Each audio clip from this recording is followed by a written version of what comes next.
இப்போ நம்ம பார்க்க போகிறது 6th ஸ்டாண்டர்ட் பருவம் 2ல் இயல் 1 நம்ம பார்க்க போகிறோம். இணை எழுத்துக்கள். சில எழுத்துக்கள் தமிழ் மொழியில் சில எழுத்துக்கள் ஒரே ஒற்றுமையாக இருக்கும். அதாவது வல்லினம், மெல்லினம், இடையினம் அப்படின்னு சொல்லிட்டு 3 இன எழுத்துக்கள் ப்ளஸ் உயிரெழுத்துக்கள் எல்லாமே இந்த ஒலிக்கும் முயற்சியிலையும் பிறக்கக்கூடிய அந்த இடத்துலையும் ஒரு ஒற்றுமை இருக்கும். இக்குன்னு நம்ம சொல்கிறோம், இங் சொல்கிறோம். இந்த 2 எழுத்துமே ஒலிக்கக்கூட முயற்சியிலையும் பிறக்கிற இடமும் ஒன்றா தான் இருக்கும். அந்த மாதிரி எழுத்துக்கள்லாம் தான் இணை எழுத்துக்கள் அப்படின்னு நம்ம சொல்கிறோம். ஓகேங்களா? அந்த இணை எழுத்துக்களே உயிர் இணை எழுத்துக்கள், அதுக்கு அடுத்தது வல்லின இணை எழுத்துக்கள், இடையின இணை எழுத்துக்கள் தனியாக இருக்கும். ஓகேங்களா? அது என்ன அப்படிங்கிறது நம்ம பார்க்க போகிறோம். உயிரெழுத்துக்களை பொறுத்த வரைக்கும் உயிரெழுத்துக்கள் 12 அப்படிங்கிறத பார்த்தோமா? அதாவது ஆல இருந்து அவு வரைக்கும் பார்த்தீங்கன்னா மொத்தம் 12 எழுத்துக்கள் உயிரெழுத்துக்கள். அந்த உயிரெழுத்துக்கள்லையும் நெடிலெழுத்து குறிலெழுத்து இருக்கிறத நம்ம பார்த்தோம். நெடிலெழுத்து 7, குறிலெழுத்து 5. உயிரெழுத்துக்களை பொறுத்த வரைக்கும் உயிர் இணை எழுத்துக்கள் அப்படிங்கிறது உயிரோட நெடிலெழுத்துக்கு குறிலெழுத்து இணையாக வரும். இப்போ ஆ அப்படிங்கிற எழுத்துக்கு இணை எழுத்து அப்படிங்கன்னா குறில் அ. அதே போல் ஈக்கு குறில் இ, இதுதான் இணை எழுத்து. அதே போல் ஊக்கு உ, ஏக்கு ஏ, ஐ அப்படிங்கிறது நெடில் எழுத்து, அதுக்கான குறில் எழுத்து கிடையாது. அப்போ ஐக்கு இணையான இணை எழுத்துக்கள் குறில் இ. ஓகேங்களா? அதே போல் ஓக்கு ஓ, ஔ அப்படிங்கிற நெடில் எழுத்துக்கு குறில் எழுத்து கிடையாது. அப்போ ஊ தான் இதுக்கான இணை எழுத்து. ஓகேங்களா? அப்போ உயிரெழுத்தை பொறுத்த வரைக்கும் 7 நெடில் எழுத்துக்கும் இனமான 7 குறில் எழுத்துக்கள் இருக்குது. அதுதான் இங்கே கொடுத்துருக்குறாங்க. ஸோ இதெல்லாம் எங்கே வரும் அப்படின்னா மேக்ஸிமம் தமிழ் சொல்லில் வராது. ஓகேங்களா? அளபெடையில் மட்டும் வரும். இப்போ ஓதல், ஓதல் ஃபார் எக்ஸாம்பிள் புக்கில் கொடுத்துருக்குற எக்ஸாம்பிள் தான். ஓதல் அப்படிங்கிறதுக்கு ஒரு வார்த்தை அளவெடுக்கிறது தான் அளபெடை அப்படிங்கிறத சொன்னோம். ஓகேங்களா? ஸோ இதுக்கும் தூவும். ஓகேங்களா? தூவும், தூ அப்படிங்கிறது எப்படி பிரிக்கலாம்? இத்து ப்ளஸ் ஊ அப்படின்னு பிரிக்கலாம். இந்த தூவை கூடவே ஊ வந்திருக்கா? அப்போ ஊக்கு இனமான குறில் எழுத்து ஊ அப்படிங்கிற நெடிலுக்கு இனமான குறில் எழுத்து என்ன? ஊ. ஸோ இங்கே வந்திருக்கா, இந்த சொல்லில் வந்திருக்கா. அப்போ அளவெடையில் மட்டும் உயிரெழுத்துக்கள் தமிழ் மொழியை பொறுத்த வரைக்கும் அளவெடையில் மட்டும்தான் இணை எழுத்துக்கள் வரும், சொல்லில் வராது. ஓகேங்களா? அளவெடையில் ஒரு சில இடத்துல வரும். இதை நல்லா ஞாபகம் வச்சுக்கணும். ஓகேங்களா? இது புக்கில் இருக்கக்கூடிய எடுத்துக்காட்டு தான். இந்த எடுத்துக்காட்டிலிருந்து கேள்விகள் வரலாம். அடுத்து நம்ம பாருங்கள், மெய் இன எழுத்துக்கள். இதுக்கு முன்னாடி பார்த்தது உயிர் இன எழுத்துக்கள் பார்த்தோம். இப்போ மெய் இன எழுத்துக்கள் நம்ம பார்க்க போகிறோம். ஸோ மெய் இன எழுத்துக்கள் மொத்தம் 18 இருக்குது. அதில் வல்லினம், மெல்லினம், இடையினம் நம்ம ஏற்கனவே பார்த்தது தான். வல்லினம் அப்படிங்கிறது கசடத்தப்பற அப்படிங்கிறத பார்த்தோம். வல்லினம் 6 இங்கே கொடுத்துருக்காங்க பாருங்கள், கசடத்தப்பற. மெல்லினம் அப்படிங்கிறது என்னென்ன நம்மன இடையினம் அப்படிங்கிறது எரல வழல. இதில் இணை எழுத்துக்கள் அப்படிங்கிறது என்ன அப்படின்னா மெல்லின மெய்யெழுத்துக்கள் 6ம் வல்லின மெய்யெழுத்துக்கள் 6ம் மொத்தம் இந்த 12 எழுத்துக்களும் ஒரே இனம். ஓகேங்களா? இடையினத்தை பொறுத்த வரைக்கும் எரல வளல, இந்த இடையினத்தை பொறுத்த வரைக்கும் இந்த 6 எழுத்துக்களும் ஓர் இனம். ஓகேங்களா? இப்போ புக்கில் கொடுத்துருக்கிற அந்த எக்ஸாம்பிளே நம்ம எடுத்துப்போம். மெல்லின எழுத்துக்கள் 6 இங்கே கொடுத்துருக்குறாங்க. ஒரு சொல்லை பொறுத்த வரைக்கும் எங்கெல்லாம் மெல்லின மெய்யெழுத்து வருதோ, அதாவது இங் வருதோ, அதுக்கு இனமான வல்லின எழுத்து கூடவே சேர்ந்து வரும். இது புக்கில் இருக்கக்கூடிய அந்த எக்ஸாம்பிள் திங்கள். ஓகேங்களா? இந்த இங்கு பார்த்தீங்கன்னா என்ன? மெல்லின மெய்யெழுத்து. பக்கத்தில் கே இருக்குது. திங்களில் இந்த கே பார்த்தீங்கன்னா வல்லின எழுத்து. அதே போல் மஞ்சளில் இஞ்சு அப்படிங்கிறது மெல்லின மெய்யெழுத்து. அதுக்கு பக்கத்தில் என்ன எழுத்து வந்திருக்கு? வல்லின எழுத்து வந்திருக்கு. மண்டலம் அதில் இன் அப்படிங்கிறது மெல்லின மெய்யெழுத்து. அது பக்கத்தில் என்ன வந்திருக்கு? வல்லின எழுத்து வந்திருக்கு. அதே போல் சந்தனம் இந்துக்கு பக்கத்தில் த, அம்பு. இம்மை பொறுத்த வரைக்கும் அம்பு இம்க்கு பக்கத்தில் என்ன வந்திருக்கு? பூ வந்திருக்கு.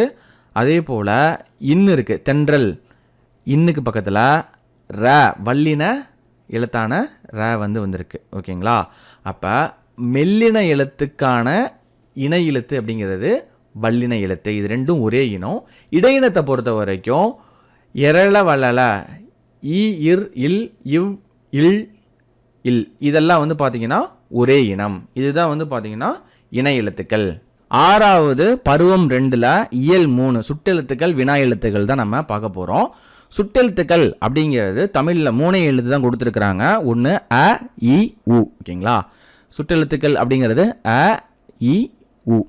இந்த 3 எழுத்துக்கள் தான் வந்து சுட்டெழுத்துக்கள். அது என்ன சுட்டெழுத்துக்கள் அப்படின்னா, ஒரு பொருளையோ இல்லை ஒரு நபரையோ சுட்டி காட்டுறதுக்காக பயன்படுத்தக்கூடிய அந்த வார்த்தைகளில் வரக்கூடிய முதல் எழுத்து தான் இந்த சுட்டெழுத்து. இப்போ அவர்னு சொல்கிறோம், இவர்னு சொல்கிறோம், அவன் இவன், அவள் இவள் அப்படின்னு சொல்லிட்டு ஒரு நபரை சுட்டி காட்டுறதுக்கு, ஒரு பொருளை சுட்டி காட்டுறதுக்கு அதுன்னு சொல்கிறோம். அப்போ இந்த எழுத்துக்கள்லாம் வந்து பார்த்தீங்கன்னா அ இ இது மட்டும்தான் வந்துட்டு இருக்கு. உ அப்படிங்கிறதும் சுட்டு எழுத்து தான். ஆனால் இது முற்காலத்தில் பயன்படுத்திட்டு இருந்தாங்க, இப்போ இது பயன்படுத்துறது இல்லை. உ அப்படிங்கிறது உது உவன் அப்படின்னு சொல்லி பயன்படுத்தியிருக்கிறாங்க முற்காலத்தில். இப்போ நாளடைவில் வந்து பயன்படுத்துறது இல்லை. உது அப்படிங்கிறது அதுனா தெரியும், இதுனா தெரியும். அது என்ன உது அப்படின்னா, அது அப்படிங்கிறது தொலைவில் இருக்கக்கூடிய பொருளை சுட்டி காட்டுறதுக்கு அதுன்னு சொல்கிறோம். இதுனா கிட்ட இருக்கக்கூடிய பொருளை சுட்டி காட்டுறதுக்கு இதுன்னு சொல்கிறோம். ரெண்டுத்துக்கும் மத்தியில் இடப்பட்ட இடத்துல இருக்கக்கூடியதுக்கு வந்து உது அப்படிங்கிற ஒரு வார்த்தையை பயன்படுத்தியிருக்கிறாங்க. அதே போல தான் உவனும். அவன்னா தொலைவில் இருக்கக்கூடிய நபர், இவன்னா அருகாமையில் இருக்கக்கூடிய நபர். உவன்னா ரெண்டுத்துக்கும் இடப்பட்ட கேப்பில் இருக்கக்கூடிய நபரை உவன் அப்படின்னு சொல்லிட்டு குறிப்பிட்டிருக்கிறாங்க அந்த காலத்தில். இப்போ இந்த உ அப்படிங்கிறது சுட்டெழுத்து அப்படின்னு தெரிஞ்சு வச்சுக்கோங்க. இப்போ நாளடைவில் வந்து இது வந்து அழிஞ்சு போச்சு, அது வந்து பயன்படுத்துறது இல்லை. அதாவது உது உவன் இந்த வார்த்தைகள் வந்து பயன்பாட்டில் இல்லாமல் போயிடுச்சு. ஓகே, இப்போ சுட்டெழுத்து அப்படிங்கிறது சுட்டி காட்டுறதுக்காக பயன்படுத்தப்படுது அப்படின்னு சொல்லி பார்த்தாச்சு. அதுவும் 3 எழுத்து தான், அ இ உ. ஓகேங்களா? ஸோ இதுலேயும் அகச்சுட்டு புறச்சுட்டுன்னு சொல்லிட்டு இருக்குது. சுட்டெழுத்துக்கள்லையும் 2ஆக பிரிக்கலாம். ஒன்று அகச்சுட்டு, இன்னொன்று வந்து பார்த்தீங்கன்னா புறசுட்டு. அகசுட்டும் இதே எழுத்து தான், அ இ உ. புறசுட்டும் இதே எழுத்து தான், அ இ உ. அது என்ன அகசுட்டு? அகசுட்டில் இப்போ என்ன சொன்னோம்? அவன் அப்படிங்கிறத நம்ம சொன்னோம். எக்ஸாம்பிள் அதான் கொடுத்துருக்குறாங்க. இந்த அவனில் இந்த அ அப்படிங்கிற எழுத்தை நீக்கிட்டோம் அப்படின்னா வன் அப்படிங்கிற இந்த வார்த்தை வந்து பொருள் தருமா அப்படின்னு பார்த்தா தராது. அதே போல் இவன் இதை எடுத்துக்கிட்டோம்னா இந்த ஈயை நீக்கிட்டோம் அப்படின்னா இந்த வன் அப்படிங்கிறது பொருள் தருமா? தராது. இந்த மாதிரி சுட்டெழுத்துக்களை அந்த வார்த்தையிலேருந்து நீக்கிட்டா அந்த வார்த்தை பொருள் தரலை அப்படின்னா அது அகசுட்டு. ஏன்னா அது சொல்ல உள்ளுக்குள்ளே இருந்தே வந்து பார்த்தீங்கன்னா பொருள் தருது. அதனால் அதை நீக்கிட்டோம் அப்படின்னா பொருள் தராது. புறசுட்டு அப்படிங்கிறது அந்த சுட்டெழுத்துக்களாகிய அ இ உ இந்த 3 எழுத்தையும் நீக்கிட்டாலும் அது பொருள் தரும். ஓகேங்களா? அப்பெண் அப்படிங்கிற எழுத்துங்க வார்த்தை எழுதியிருக்காங்க பாருங்க, எடுத்துக்காட்டு. இதில் அ அப்படிங்கிற சுட்டெழுத்தை நீக்கிட்டாலும் பெண் அப்படிங்கிற வார்த்தை வந்து பொருள் தருமா? தரும். அதே போல் இப்பையன், இந்நூல், இதில் இந்த ஈயையும் இந்த ஈயையும் நீக்கிட்டா கூட பையன்கிற வார்த்தை பொருள் தரும், நூல் அப்படிங்கிற வார்த்தை பொருள் தரும். அப்போ சுட்டெழுத்துக்கள்லாம் என்ன? 3 அ இ உ. அதில் அகசுட்டு புறசுட்டுன்னு இருக்குது. அகச்சுட்டு அப்படிங்கிறது சுட்டெழுத்துக்களை நீக்கிட்டா பொருள் தராது. புறசுட்டு அப்படிங்கிறது சுட்டெழுத்துக்களான அ இ உவை நீக்கினாலும் பொருள் தரும். சுட்டெழுத்து அ இ உ அப்படிங்கிறத பார்த்தோமா? அதுலேயும் வந்து பார்த்தீங்கன்னா அண்மை சுட்டு சேமை சுட்டு அப்படின்னு சொல்லிட்டு 2 வகையாக இருக்குது. அண்மை சுட்டுக்கு உண்டான எழுத்து என்ன? இ. சேமை சுட்டுக்கு உண்டான எழுத்து அ. அது என்ன அண்மை சுட்டு அப்படின்னா, ரொம்ப அருகாமையில் இருக்கக்கூடிய நபரையோ இல்லை பொருளையோ என்னன்னு சொல்லுவோம்? இவன் சொல்லுவோம். இவர் அப்படின்னு சொல்லிட்டு நம்ம கையை நீட்டு சொல்லுவோம்ல, இது இந்த மரம், அதுக்கு இம்மரம் சொல்லுவோம். இவர்கள், இவ்வீடு அப்படின்னு சொல்லுவோம். பார்த்தீங்களா? இதெல்லாம் தான் வந்து அண்மை சுட்டு. ரொம்ப அருகாமையில் இருக்கக்கூடிய நபரை சுட்டி காட்டுறதுக்கு பயன்படுத்தக்கூடிய எழுத்து இ. சேமை சுட்டு அப்படிங்கிறது தொலைவில் இருக்கக்கூடிய பொருளையோ நபரையோ சுட்டி காட்டுறது. அவன், அந்த தெரியுறான் பாருங்க, அவன், அவள், அவர், அது, அவை, அவர்கள், அம்மரம், அவ்வீடு, இதெல்லாம் வந்து பார்த்தீங்கன்னா சேமை சுட்டு. சேமை சுட்டுக்கான எழுத்து என்ன? அ. இதை வந்து மறந்துடவே கூடாது. சரிங்களா? சுட்டெழுத்து அப்படிங்கிறது அ இ உ. அதில் அண்மை சுட்டு அப்படிங்கிறது இ, சேய்மை சுட்டு அப்படிங்கிறது சொல்லி பார்த்தாலே நமக்கு தெரிஞ்சிடும். ஓகேங்களா? அதுக்கு அடுத்தது சுட்டு திரிபு அப்படிங்கிறது ஒன்று இருக்குது. சுட்டு திரிபு அப்படிங்கிறது இந்த ரெண்டுத்துலேயும், அதாவது அண்மை சுற்றுலையும் சரி சேய்மை சுற்றுலையும் சரி, இந்த இம்மரம் இவ்வீடு அப்படிங்கிற இந்த வார்த்தையை எடுத்துக்கோங்க. சேய்மை சுட்டில் அம்மரம் அவ்வீடு அதை எடுத்துக்கோங்க. இவ்வீடுங்கிறது எப்படி பொருள்படும்? இந்த வீடுன்னு பொருள்படும். ஓகேங்களா? இந்த வீடு.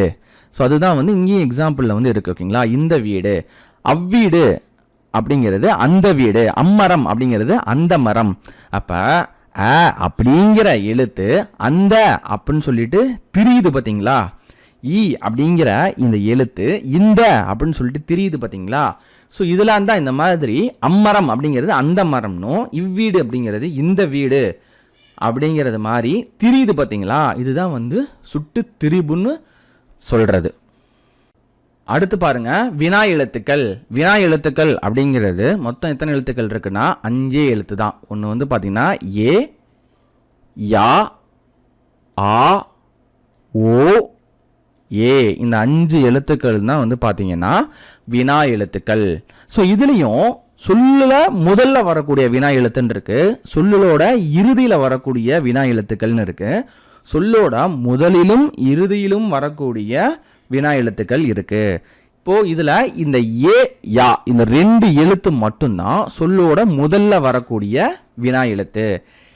எங்கு, என்ன, யாருக்கு, யார், இந்த மாதிரி நம்ம கேள்வியை கேட்கும் பொழுது எங்குல ஏ ஃபர்ஸ்ட் எழுத்தா வந்துடும். என்ன அப்படிங்கிறதுலையும் ஏ தான் ஃபர்ஸ்ட் எழுத்தா வரும். யாருக்குன்னு சொல்லும் போது யா முதல் எழுத்தா வரும். யார் அப்படிங்கும் போதும் யா அப்படிங்கிறது முதல் எழுத்தா வரும். சொல்லில் முதலில் வரக்கூடிய வினா எழுத்து 2, அது ஒன்று ஏ, இன்னொன்று யா. அடுத்தது சொல்லின் இறுதியில் வரக்கூடிய வினா எழுத்து, அது 2 எழுத்து தான், ஆ, ஓ. இந்த 2 எழுத்து தான் சொல்லில் இறுதியில் வரக்கூடிய வினா எழுத்து. அவனோ, அவனா அப்படிங்கிற கேள்வி முடியும் பொழுது, ஓகேங்களா, அவனா, அவனோ, இதுவோ, எதுவோ அப்படின்னு சொல்லிட்டு வரும் பார்த்தீங்களா? ஸோ இதெல்லாம் பார்த்தீங்கன்னா சொல்லின் இறுதியில் வரக்கூடிய வினா எழுத்து. அவனோ அப்படிங்கிறதுல இந்த ஓவியத்தில் வரலையே அப்படின்னு நினைக்கக்கூடாது. ஓகேங்களா? ஸோ இந்த நோ அப்படிங்கிறதுல மறைஞ்சு வந்திருக்கும். அவனா அப்படிங்கிற இந்த எழுத்தை பார்த்தீங்கன்னா நான் அப்படிங்கிற எழுத்துல ஆ உயிரெழுத்து மறைஞ்சு வந்திருக்கு. சொல்லின் முதலிலும் இறுதியிலும் வரக்கூடிய எழுத்து அப்படிங்கிற வினா எழுத்து ஏ. ஓகேங்களா?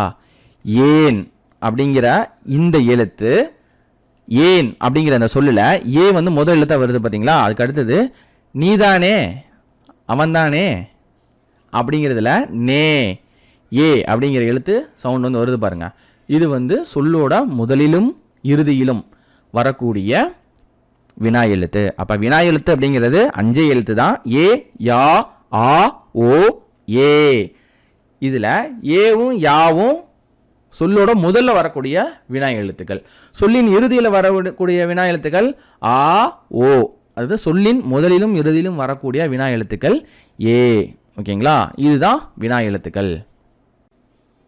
நெக்ஸ்ட் பாருங்க, சுற்றெழுத்துக்கள் எப்படி இருவகைப்படுமோ, அக சுட்டு புற சுட்டுன்னு சொல்லிட்டு இருவகைப்படுமோ, அதே போல வினா எழுத்துக்களும், அதாவது வினா வகைகளும் 2 வகைப்படும். ஒன்று அகவினா, இன்னொன்று புறவினான்னு சொல்லிட்டு 2 வகைப்படும். அகவினா அப்படிங்கிறது என்னன்னு பார்த்தீங்கன்னா ஏ, யா, ஏ. இந்த எழுத்துக்கள் அகவினான்னு ஏன் சொல்கிறோம் அப்படின்னா, ஒரு சொல்லுல இருந்து இந்த எழுத்துக்களை நீக்கிட்டு அது பொருள் தராது. புறவினா அப்படிங்கிறது என்னன்னு பார்த்தீங்கன்னா ஆ, ஓ, ஏ. புக்கில் இந்த ஆவும் ஓ மட்டும்தான் கொடுத்துருப்பாங்க. ஏ அப்படிங்கிற எழுத்து புறவினால கொடுத்துருக்க மாட்டாங்க. ஆனால் எக்ஸாம்பிளில் என்ன கொடுத்துருப்பாங்க, புக்லேயே நீதானே அப்படின்னு சொல்லிட்டு கொடுத்துருப்பாங்க. இங்கே ஏ இன் ப்ளஸ் ஏ தான் நே. அப்போ இந்த ஏவை நீக்கிட்டாலும் நீதான் அப்படிங்கிறது பொருள் தரும். ஓகேங்களா? ஆனால் இங்கே பார்த்துக்கோங்க, அகவினா அப்படிங்கிறது ஏ, யா, ஏ. புறவினா அப்படிங்கிறது ஆ, ஓ, ஏ.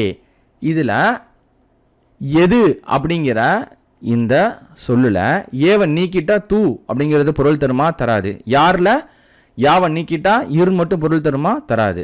அதே போல தான் ஏன் அப்படிங்கிற அந்த வார்த்தையில் ஏவை நீக்கிட்டா பொருள் தராது. ஸோ இதெல்லாம் வந்து பார்த்தீங்கன்னா அகவினா. புறவினா எழுத்துக்கள் அப்படிங்கிறது ஆ, ஓ, ஏ. இதில் அவனா அப்படிங்கிற இந்த வார்த்தையை பாருங்க. இதில் ஆவை நீக்கிட்டோம் அப்படின்னா அவன் அப்படிங்கிற இந்த வார்த்தை பொருள் தரும். வருவானோ அப்படின்னு சொல்கிற இந்த வார்த்தையில் இந்த ஓவை நீக்கிட்டோம் அப்படின்னா வருவன், வருவான் வந்திருக்கும். நீங்கள் வருவான் அப்படிங்கிறது வந்து பார்த்தீங்கன்னா பொருள் வந்து கொடுக்கும். அப்போ இதெல்லாம் வந்து புறவினா. ஏ அப்படிங்கிற எழுத்து நம்ம என்ன பார்த்தோம்? சொல்லோட முதலிலும் வரும் கடைசியிலையும் வரும் அப்படின்னு சொல்லி பார்த்தோம். அதே போல் தான் இது அகவினாலையும் சம்டைம்ஸ் வருது, இது வந்து புறவினாவிலையும் சில நேரங்கள் வருது. ஆனால் புக்கில் என்னவோ தெரியல இந்த ஏ அப்படிங்கிற இந்த எழுத்தை வந்து கொடுத்துருக்க மாட்டாங்க. புக்கில் நீங்கள் இந்த டேர்ம் எடுத்து பார்த்தீங்கன்னா அதில் வந்து கொடுத்துருக்க மாட்டாங்க. ஆனால் எக்ஸாம்பிளை வச்சு பார்க்கும்பொழுது இது புறவினாவிலையும் வருது அப்படிங்கிறது நம்ம தெரிஞ்சுக்க முடியும். இப்போ நம்ம பார்த்த சுற்றெழுத்துக்கள் வினா எழுத்துக்கள் ரெண்டுத்தையும் ஒரே ஃப்ளோ சார்ட்டில் வந்து பார்க்க போகிறோம். அதாவது எழுத்துக்கள் அப்படின்னு இருக்கிறது சுற்றெழுத்துக்கள் வினா எழுத்துக்கள்னு சொல்லி பிரிக்கலாம். சுற்றெழுத்துக்கள் அப்படிங்கிறது அ, இ, உ. வினா எழுத்துக்கள் அப்படிங்கிறது 5 எழுத்து தான். 1 ஏ, யா, ஆ, ஓ, ஏ. ஓகேங்களா? சுற்றெழுத்துக்களை அகச்சுட்டு புறச்சுட்டுன்னு வந்து பிரிக்கலாம். அதுக்கடுத்தது சுட்டு திரிபு அப்படின்னு சொல்லி பிரிக்கலாம். அடுத்தது அண்மை சுட்டு செய்மை சுட்டு அப்படிங்கிறது இந்த சுற்றெழுத்துக்கள் இருக்குது. அண்மை சுட்டு அப்படிங்கிறதுக்கு உண்டான எழுத்து என்னென்னா இ. செய்மை சுட்டு உண்டான எழுத்து வந்து பார்த்தீங்கன்னா அ. சுட்டு திரிபு அப்படிங்கிறது அ, இ. சம்டைம்ஸ் வந்து அந்த இந்த அப்படிங்கிறது தான் மாறும். பார்த்தீங்கன்னா திரிபடையும்ல, அதுதான் வந்து பார்த்தீங்கன்னா சுட்டு திரிபு. புறசுட்டு அப்படிங்கிறது அந்த எழுத்தை இந்த வார்த்தையிலேருந்து அந்த எழுத்தை நீக்கிட்டாலும் பொருள் தரும். ஆவை நீக்கிட்டோம்னா பள்ளிங்கிறது பொருள் தரும். ஈயை நீக்கிட்டோம்னா வீடு அப்படிங்கிறது பொருள் தரும். அம்மரம்ல ஆவை நீக்கிட்டோம் அப்படின்னா மரம் அப்படிங்கிறது பொருள் தரும். இதெல்லாம் வந்து புறசுட்டு. அகசுட்டு அப்படிங்கிறது அ, இ. இதெல்லாம் வந்து ஆவையும் ஈவன் நீக்கிட்டோம்னா வன், வல் இதெல்லாம் பொருள் தருமா? தராது. இதெல்லாம் வந்து அகச்சுட்டு. அடுத்தது பார்த்தீங்கன்னா வினா எழுத்துக்கள். வினா எழுத்துக்கள் வந்து 5 எழுத்துக்கள் இருக்குது. அதில் அகவினா புறவினா அப்படின்னு சொல்லி 2ஆக பிரிக்கலாம். ஏ, யா, ஏ. இந்த 3 வந்து அகவினா. புறவினா அப்படிங்கிறது ஆ, ஓ, ஏ. இதில் இந்த ஏ, யா, ஏ இந்த 3 வந்து பார்த்தீங்கன்னா அகவினாவாக வருது. அகவினா அப்படிங்கிறது என்ன? அந்த எழுத்தை அந்த சொல்லேருந்து நீக்கிட்டோம்னா பொருள் வந்து தராது. புறவினா அப்படிங்கிறது அந்த எழுத்தை நீக்கிட்டாலும், ஓகேங்களா? ஸோ இதில் வந்து இதை நீக்கிடக்கூடாது, இங்கே வரும். ஸோ அவனோ, அவளோ, நீதானே, இதில் நீக்கிட்டோம்னாலும் இந்த வார்த்தைகள் வந்துட்டு பொருள் தரும். இதுதான் வந்து புறவினா. இந்த வினா எழுத்துக்களை பொறுத்த வரைக்கும் ஏ, யா இந்த 2 எழுத்துக்களும் சொல்லோட முதல்ல வரக்கூடிய எழுத்துக்கள். அதுக்கு அடுத்தது ஆ, ஓ இந்த 2 எழுத்துக்களும் சொல்லோட இறுதியில் வரக்கூடிய வினா எழுத்துக்கள். ஏ அப்படிங்கிற இந்த எழுத்து மட்டும் சொல்லோட முதல்லையும் வரும், சொல்லோட இறுதியிலையும் வரும்.